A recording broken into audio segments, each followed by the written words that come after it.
I am going to just dive right into a short presentation, my thoughts about marketing in a pandemic. This reflects my task in the pandemic as the chief evangelist of Canva, also evangelizing my podcast. And I also advise and have invested in several small companies. So I'm kind of familiar with the battle at all ends. So I am going to share my screen. The first thing that I figured out in this pandemic is that we have to get our minds around running the right race. And the right race is not a 100-meter dash or a 100-yard dash. It's a marathon. And vaccines are here, and 3 or 4 million people are getting vaccinated every day. But we're still, maybe we're in the 20th mile of the marathon, but this is not the end of the marathon yet. And it certainly has not been a 100-yard or 100-meter dash. So, it's not the Usain Bolt theory. This is more of a marathon. So we have to get our minds into the right race. It's a marathon. The next thing I think is necessary is that in this kind of time where the economy is rather uncertain, the stock market may be great, but who knows about revenue and sales? Now is the time to eat your cows. And going back in my history, is a picture of the Apple II. And the Apple II was the cow that paid for the Macintosh. So we ate this, we used revenue from this to pay for Macintosh. And now, if there ever was a time to eat your cows, it's now, because it is all about survival. It's not about, lofty ideas of positioning and branding. Like Neiman Marcus may be thinking or was thinking about lofty positioning as the ultimate retailer. Right now, Neiman Marcus is thinking about bankruptcy. So, the discussion changes. So eat your cows. Also, I hope I don't get pushed back from the SPCA about this, but now's the time to also kill your dogs. So this is a picture of Elisa, which was not a successful product for Apple. And my message here is that if there was ever a time where people will not pay attention to your quote unquote failures as products, it's now. I mean, there's so much pressure on people just to survive health-wise, that nobody's going to notice if you kill products and kill product lines. So if you ever wanted to get rid of crap, now is the time, because no one will notice. The fourth point, which is reflective of the previous two, is now is the time to simplify your offerings. This is an illustrative picture. This is a picture of 2 bottles of Jif Extra Crunchy Peanut Butter. And the story I like to tell is that at the start of the pandemic, I did not leave my yard or house for about 90 days. Literally, I did not go anywhere. And so I became extremely dependent on Instacart. And, prior to the pandemic, I would go to the Menlo Park Safeway, and there's 60 kinds of peanut butter. There's Jif, Skippy, creamy, extra creamy, chunky, extra crunchy. There is GMO, non-GMO. There's like 8-ounce, 16-ounce, 32-ounce. And so, yeah, it was like peanut butter heaven, just rows and rows of peanut butter. And then the pandemic happens, and it's Instacart. And you specify in Instacart, yeah, I want 16-ounce Skippy extra crunchy. And then Instacart delivers extra crunchy Jif 32-ounce. And you know what? You're thankful. You're not pissed off that they got the order wrong. You're just thankful to get any kind of peanut butter. And I think that attitude still pervades, that, you can simplify your offering. It is time to do that. It is better to be able to offer something and actually deliver than to have it, your widget in every color and every spec and every configuration. So simplify your life, simplify your supply chain.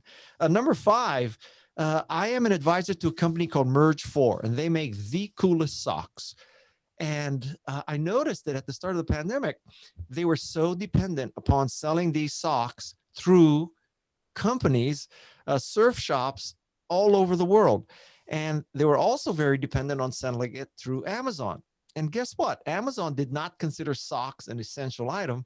And many surf stores, surf outlets were closed for a long time. And the lesson we learned is, you know what?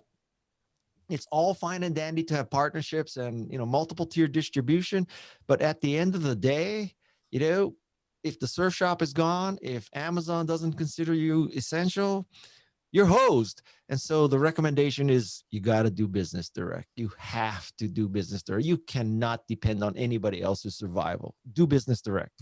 Next thing is, when you're doing business direct, the easiest sale to make is someone in your base, someone who's already been a customer of yours. And God knows that Apple is the best at this. So I think that today, you know, if somebody gave me a choice of a legitimate email address of a customer or a social media follower, there is not even a close relation between those two. An email address of an established customer is worth 1,000 followers. So tap your base.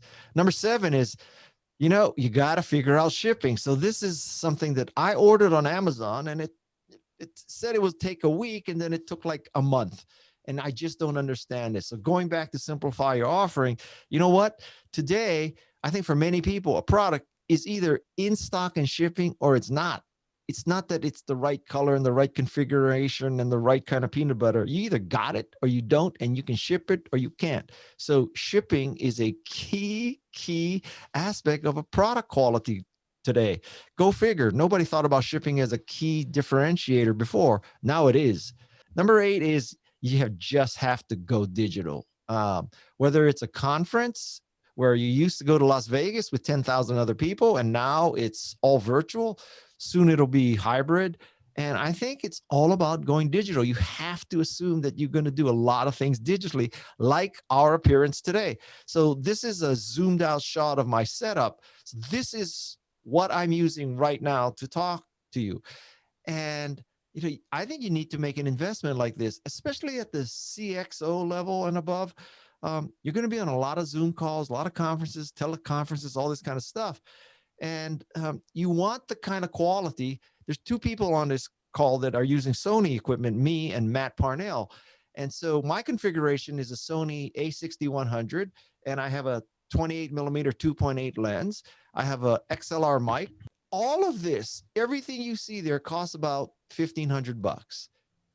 And I think you need to make that kind of investment. I mean, I'm talking right now about speaking, but in general, you're just going to have to invest in digitization because it's not going to go away.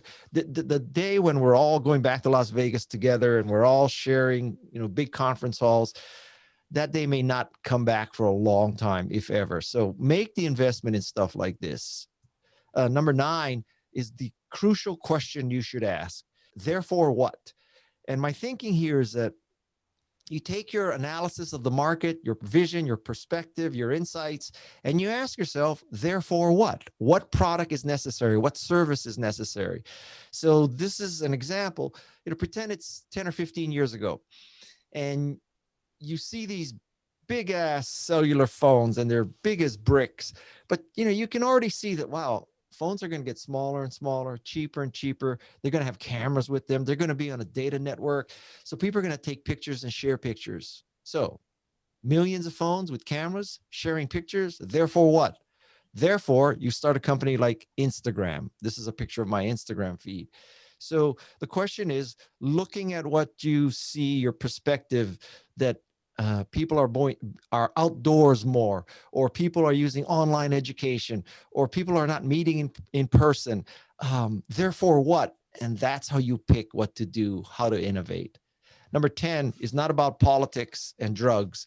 It is about positioning and branding in a mental framework. So I think that the key to life in a pandemic, and really always, is to get high and to the right in this graph. So the vertical axis measures the degree of differentiation. How different is your product or service? The horizontal axis measures how valuable your product or service is. So let's go through all 4 corners. In the bottom right corner, you have something that's useful, but it's not unique. There, you always have to compete on price. If you are making a Windows clone, adding the same operating system to the same hardware, you always have to compete on price. Don't get me wrong, you can make billions of dollars there, as Michael Dell did, but it always is about price. In the upper left-hand corner, there you have something that's truly unique, but it is of no value. You're just plain stupid there. In the bottom left corner, you're stupid, and there's other stupid people doing the same stupid thing. That's an illustration of dog food, because 15 years ago, you could buy dog food online. The reason why buying dog food wasn't valuable was that, okay, you could get the dog food cheaper, but then you'd have to add back shipping and handling, and somebody would have to be at home when UPS dropped off the dead cow in the can. So it was just as expensive and less convenient. It wasn't unique because stupid people like me in Silicon Valley, we invested in pets.com, mypets.com, epets.com, ipets.com, lastinpets.com, discountpets.com. There's 10 ways to buy dog food online. The corner you want to be in, the holy grail of marketing, I believe, is the upper right-hand corner. In that upper right-hand corner, you have a product or service that is both unique and valuable. Think of the iPod when it first came out. It was a unique device that had a user interface that a mere mortal could operate. What a concept. It got music from 6 publishers, so a wide variety of music. The music was affordable, 99 cents, and it was legal. There was no other product that fulfilled all those desirable and valuable qualities. So to me, the mental framework for marketing in a pandemic is, how do you create something that's unique and valuable, and how do you convince the world that it's unique and valuable? And this is just a quick QR code. I'll put it up here for about 30 seconds. If you get your smartphone and you put the camera on that QR code, it'll take you to remarkable people. And if you're interested in marketing in particular, I have interviews with Bob Cialdini, the godfather of influence, David Ocker, the godfather of branding, Angela Duckworth from Grit, Steve Wozniak. I have great marketing people on this podcast that you would just love to hear.